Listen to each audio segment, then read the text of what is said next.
好，等我一下，我上厕所。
Edie got really close. They'd both lost a lot.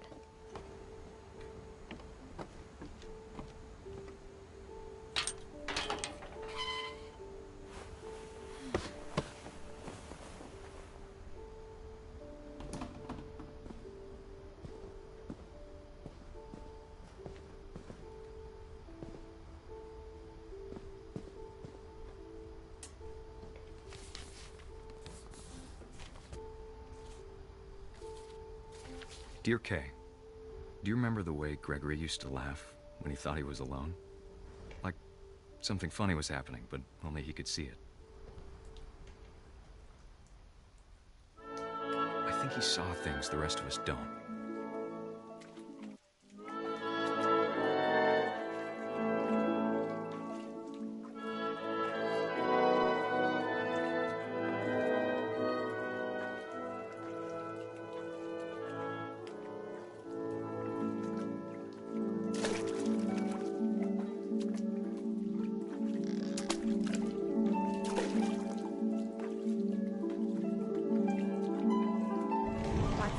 Gregory, it's time to... Hold on, sweetie. Hello? Sam, I told you I don't want to talk right now. I wonder what he saw. What his world was like.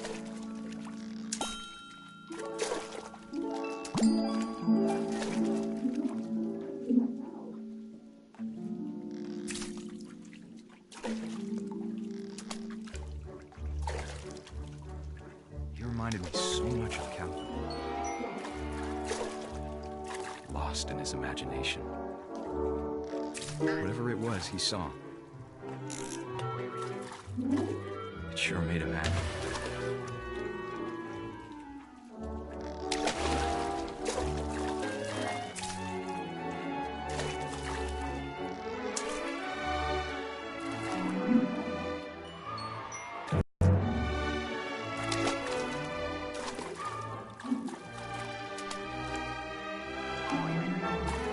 Silly it sounds.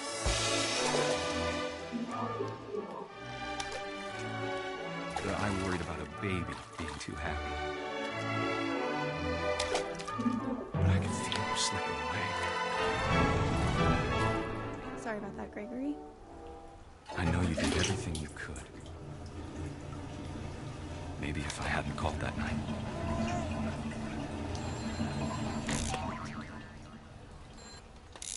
Hold on, I don't want Gregory to hear this.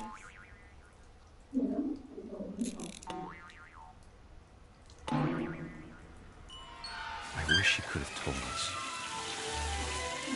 about the world he saw.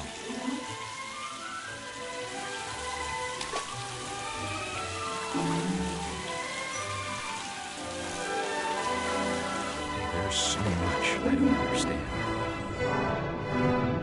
about Gregory. About everything.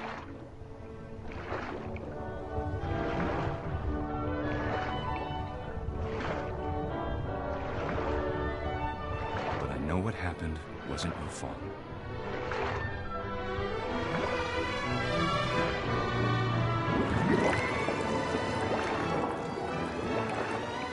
I'm sure he's happy. And he'd want me to be happy too.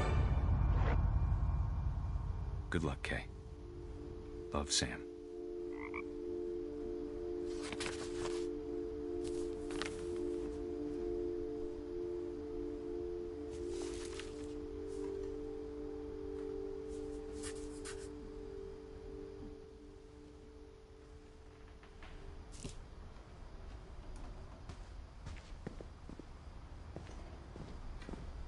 I can't imagine my mom ever writing poetry, and yet...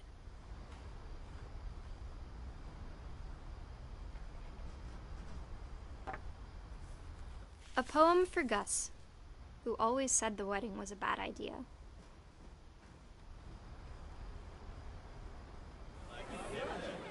Our father never hit us kids, at least not very hard, before the day my brother said with teenage disregard that he'd be dead before he'd see a wedding in our yard.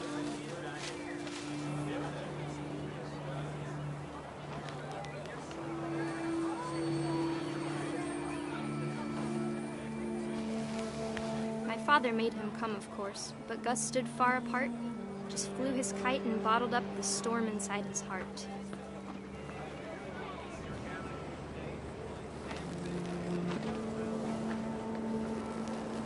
I tried to talk him out of it, but though he'd never met her, "We don't need a stepmom," were the words that I now remembered. pronounce you husband and wife.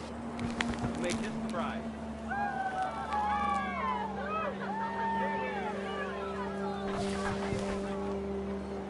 When the time for photos came, Dad ordered him to come here. But Gus declined, and as a sign held up his middle finger.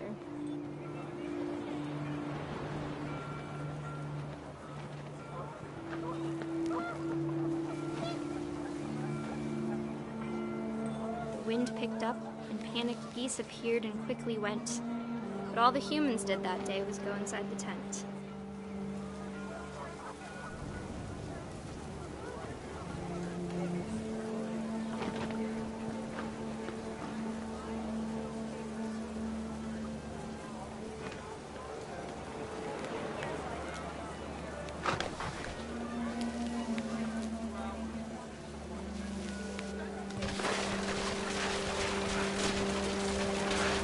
The rain came down in buckets then, but no one seemed afraid that nature might destroy the tent our dad had crudely made.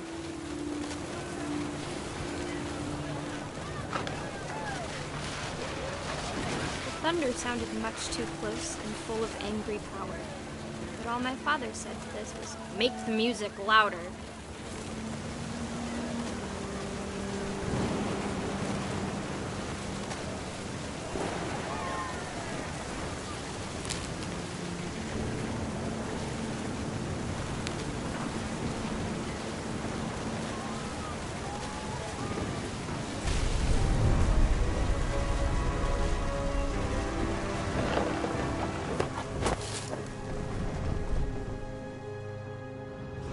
I wish that I could truly say I thought about you on that day.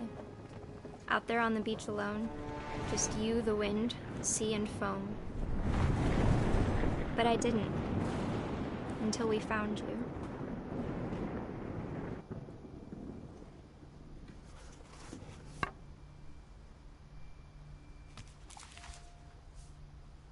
She never talked about him, but Mom told me once if I was a boy, they were going to name me Gus.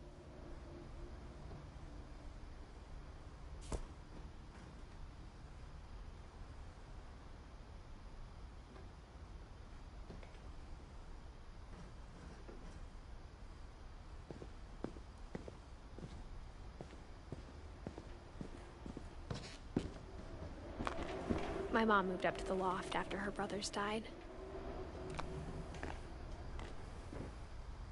At the time, it was as far away as she could get.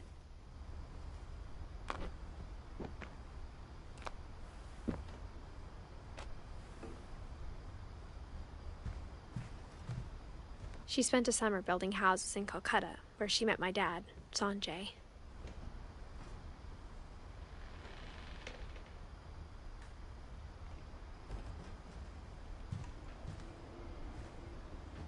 Religion was another thing my mom never talked about, but I think it helped her a lot after her dad died.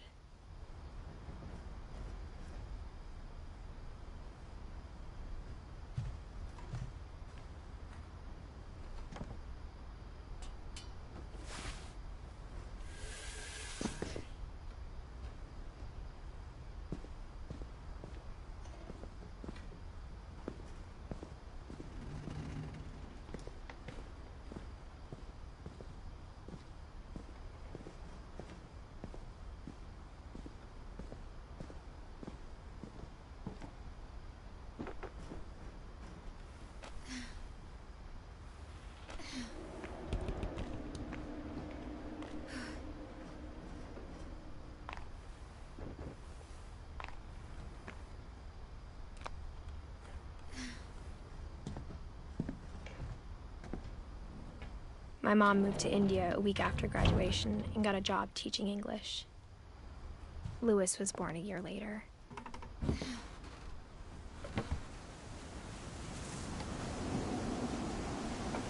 When my dad died, I don't think Mom knew where else to go. I'm sure Edie was happy to have her back. And to see kids in the house again.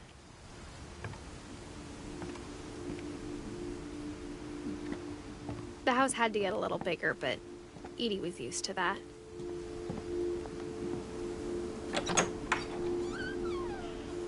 And for a while, things were good. Almost normal. But it didn't last. The beginning of the end was Milton's 10th birthday, when Edie gave him a castle.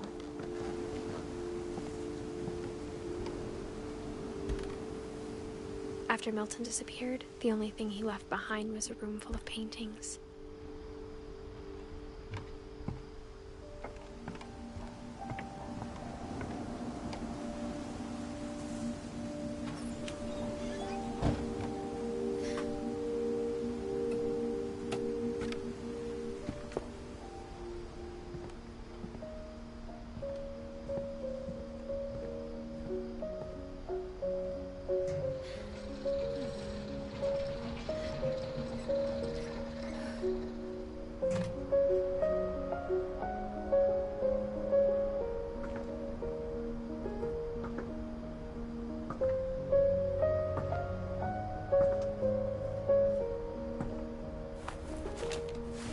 Milton Finch in The Magic Paintbrush.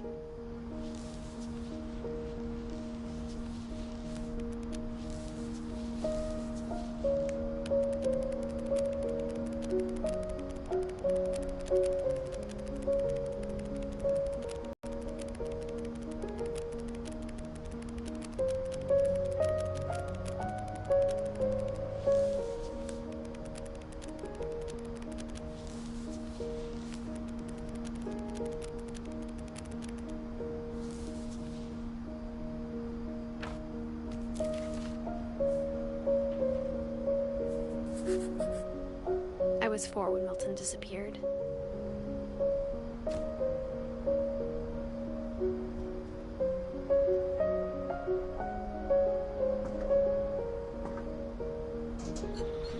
Mom spent months searching for my brother. Then she sealed the doors.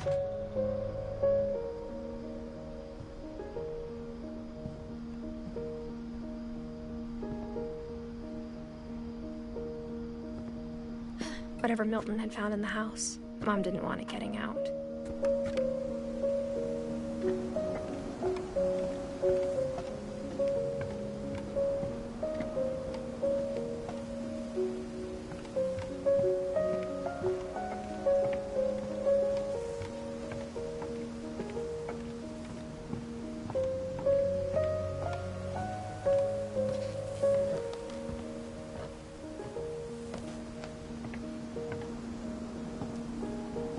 Mom definitely blamed Edie, but I think Louis blamed himself.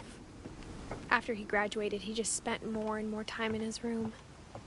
Until Mom got him a job at the cannery.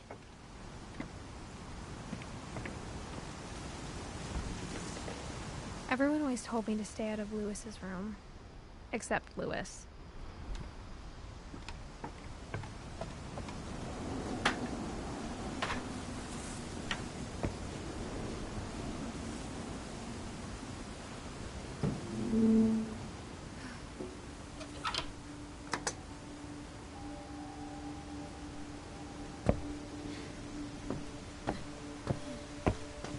Louis's room smelled very, very familiar. That part of him lived on.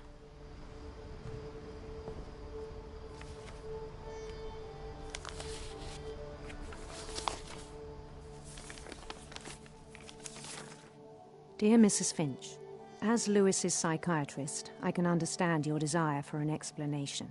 As I see it, the trouble began in January, shortly after we convinced your son to seek treatment for substance abuse. Newly sober, I believe Louis first noticed the monotony of his daily life.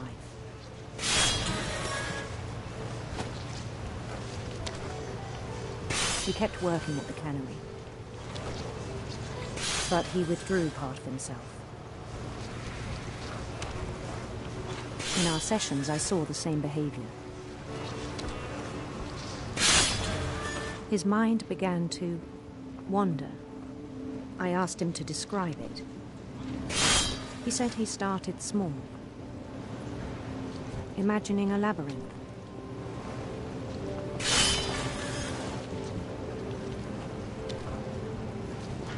He'd feel his way about. Then something moved. Bats and toads.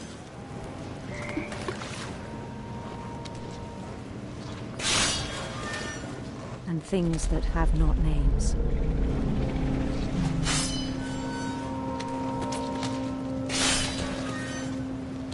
He knew it was all in his head.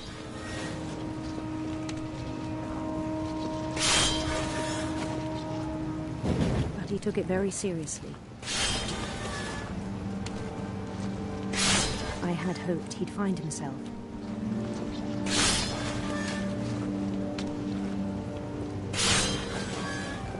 But he found something more.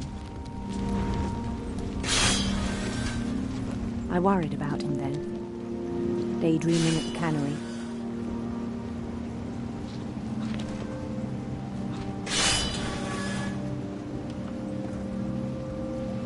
I spoke with his boss. But he said Louis had become a model employee. Methodical, tireless, focused. Like a whole new Louis. So I let him go on.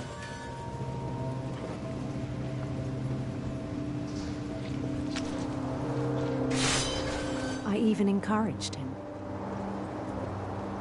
It seemed very promising at first.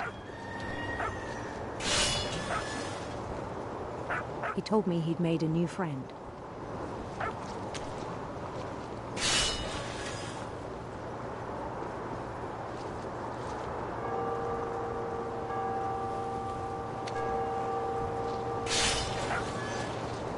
On the edge of a city he named Louis Tokyo.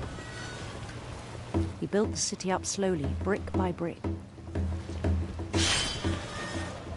Then he made musicians.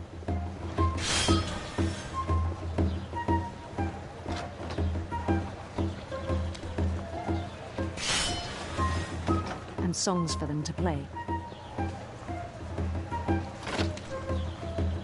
He talked about starting a band. And he was always humming something. Every day his imagination grew stronger.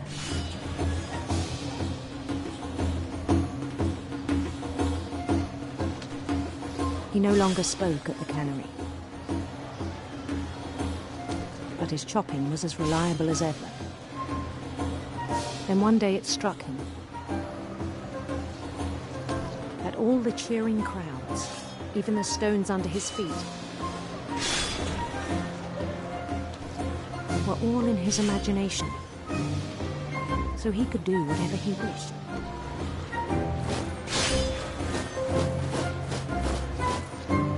He held an election for mayor, and he won. They begged him to stay, but his mind was already wandering. It became a game for him.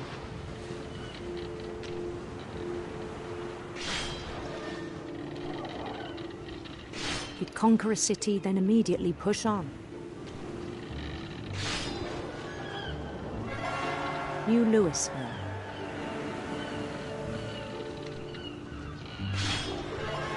St. Louis. He started drifting away from our reality.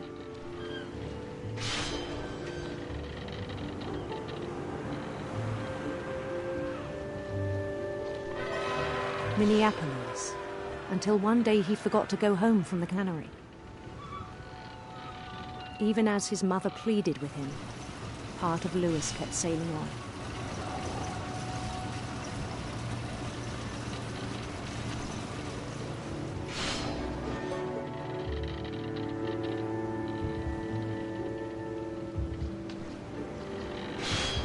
In Louisburg, he heard rumors of a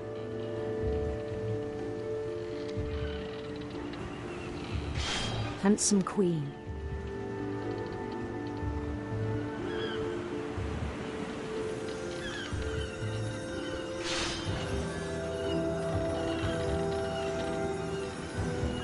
The queen was on her own quest for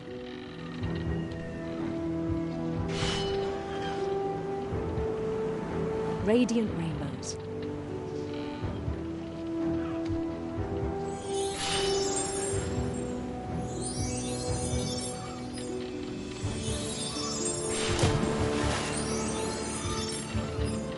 He followed the sound of her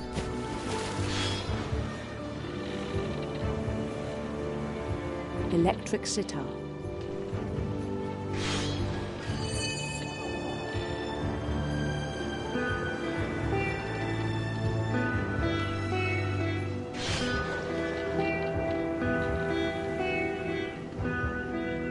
His chase led him to a golden palace east of the sun and west of the moon. Even then, his logic remained sound.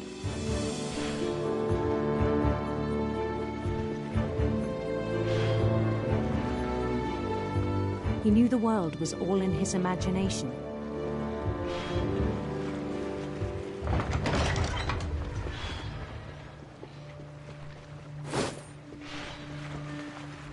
But he was so proud of having created it.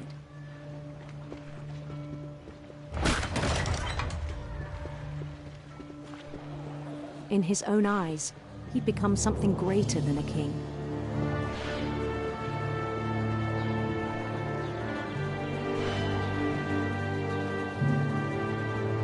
For someone who'd never known success in the real world, I think it was overwhelming.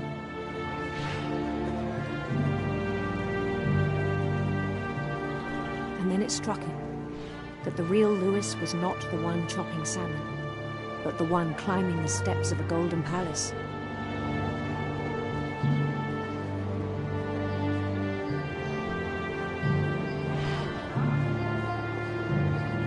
My imagination is as real as my body, he told me.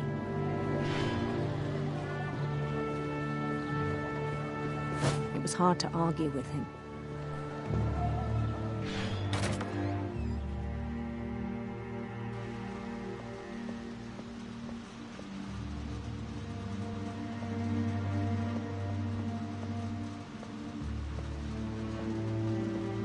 He began to forget the world we know.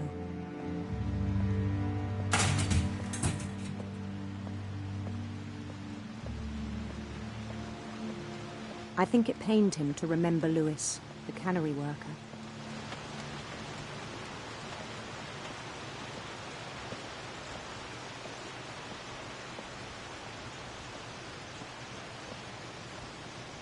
He began to despise the man with a royal contempt.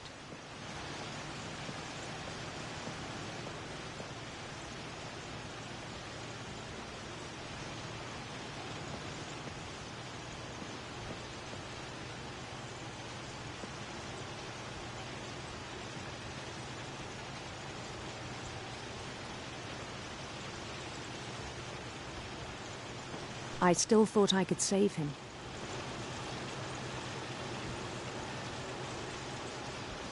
Even after he said he was being crowned king over all the lands of wonder.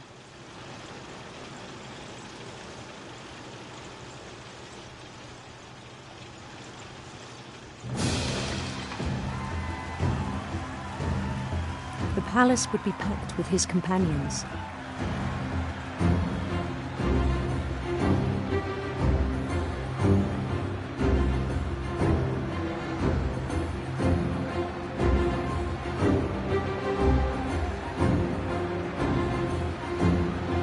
Including the wise Calico who'd insisted on advising him.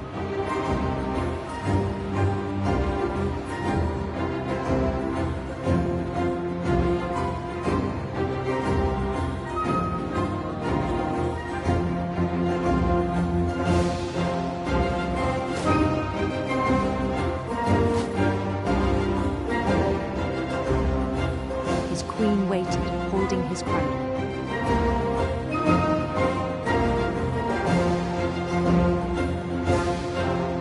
There was only one thing left to do.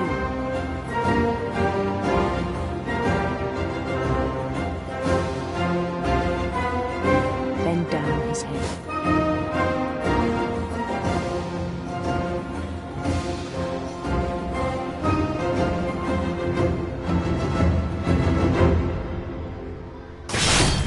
And the rest I think you know. Mrs. Finch, your son was a kind man who will be missed by all of us who knew him.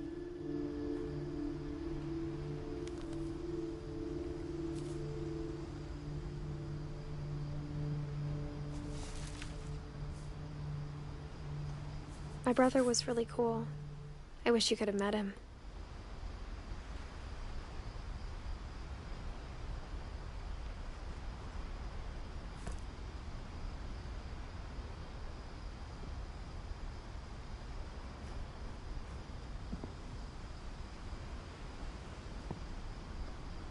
Lewis and I spent a lot of time playing games together, but he was surprisingly bad at them.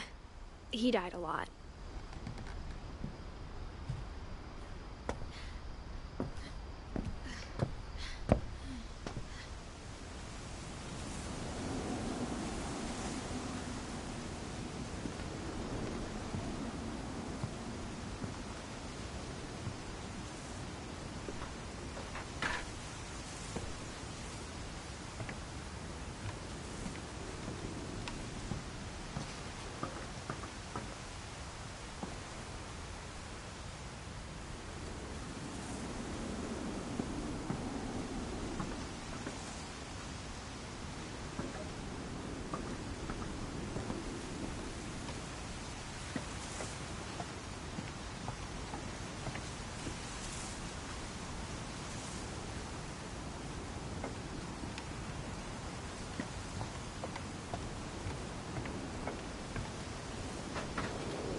On the way back from Lewis's funeral, my mom told me to start packing.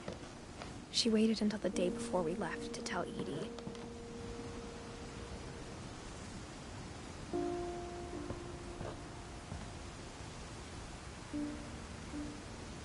I'm not sure if she wanted to make it easier or harder.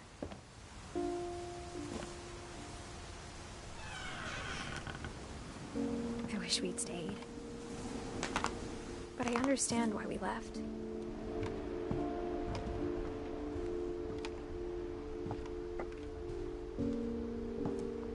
My mom ended up leaving everything behind.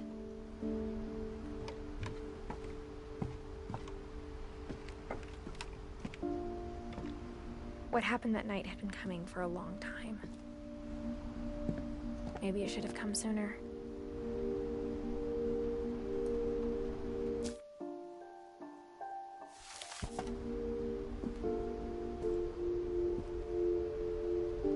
But it had to end one way or another. All that's left now is to tell you about that last night.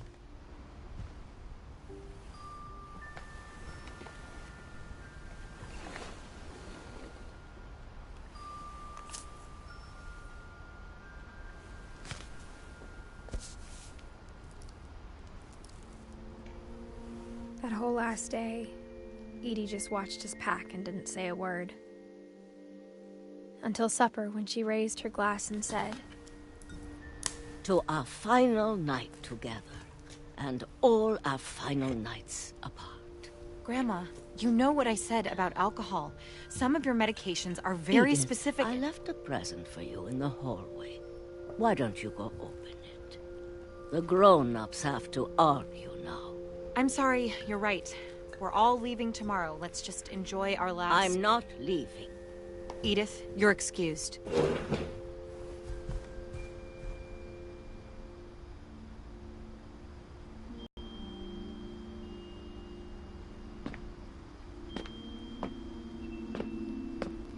the power had been shut off that morning, but Edie always had plenty of candles. When my mom sealed the library, I don't think she knew about the other entrance, or that Edie had a key to it.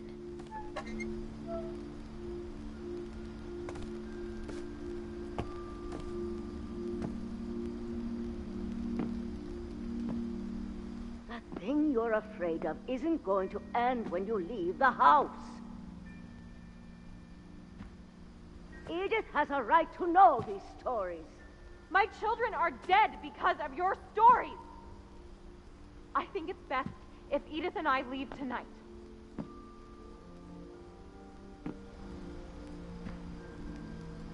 We'll have the nursing home send a van for you in the morning, okay?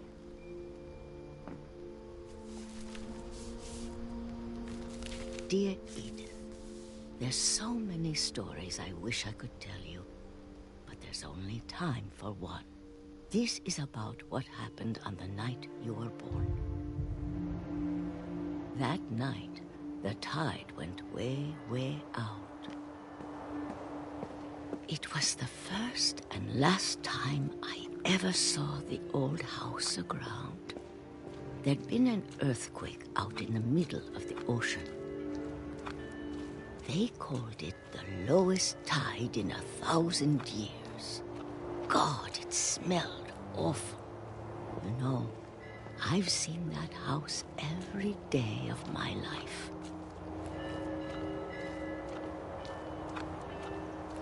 But I never thought I'd go back to it.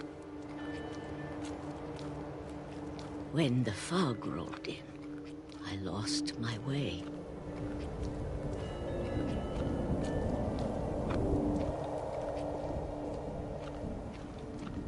I got turned around.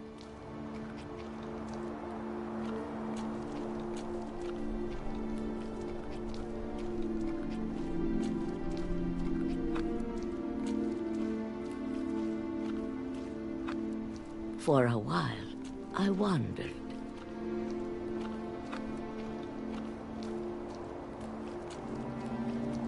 I started seeing things.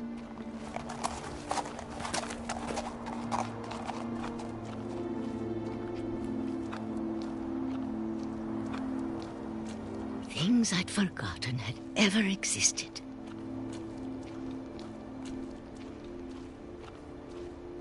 But when I saw them, they felt like old friends. That night, a lot of things came back to me.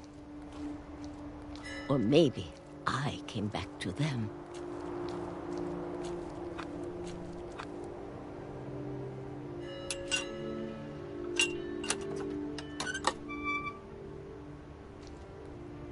things I can't explain, but that I need you to try and... Edith, what are you doing in here? It's mine. Edith! Mom, you're gonna rip it! Let go!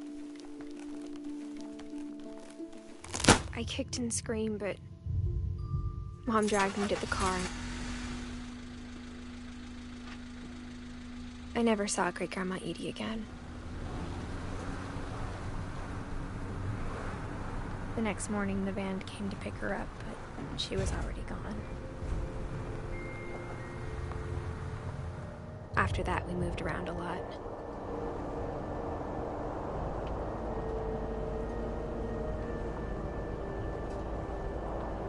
We both tried to make the best of it.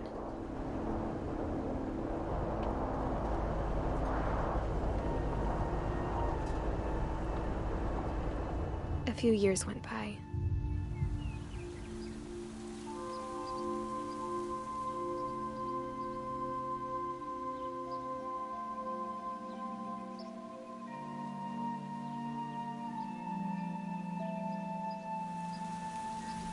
My mom didn't like to talk about it, but she started getting sick a lot. The rest happened pretty quickly.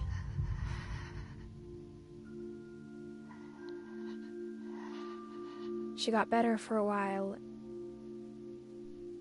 and then she didn't.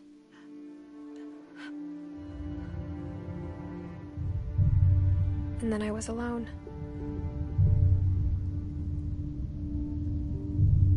The last Finch left alive.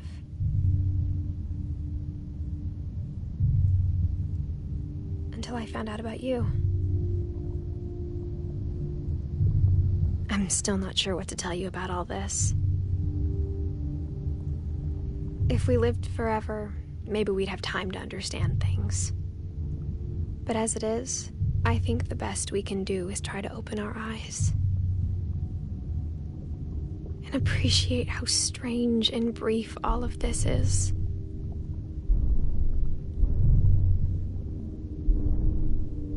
This journal was supposed to be for you. But now I hope you'll never see it. I just want to meet you. And tell you all these stories myself. But I guess if you're reading this now, things didn't work out that way.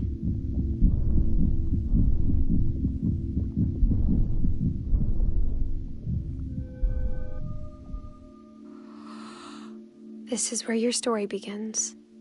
I'm sorry I won't be there to see it. It's a lot to ask, but I don't want you to be sad that I'm gone. I want you to be amazed that any of us ever had a chance to be here at all. Good luck.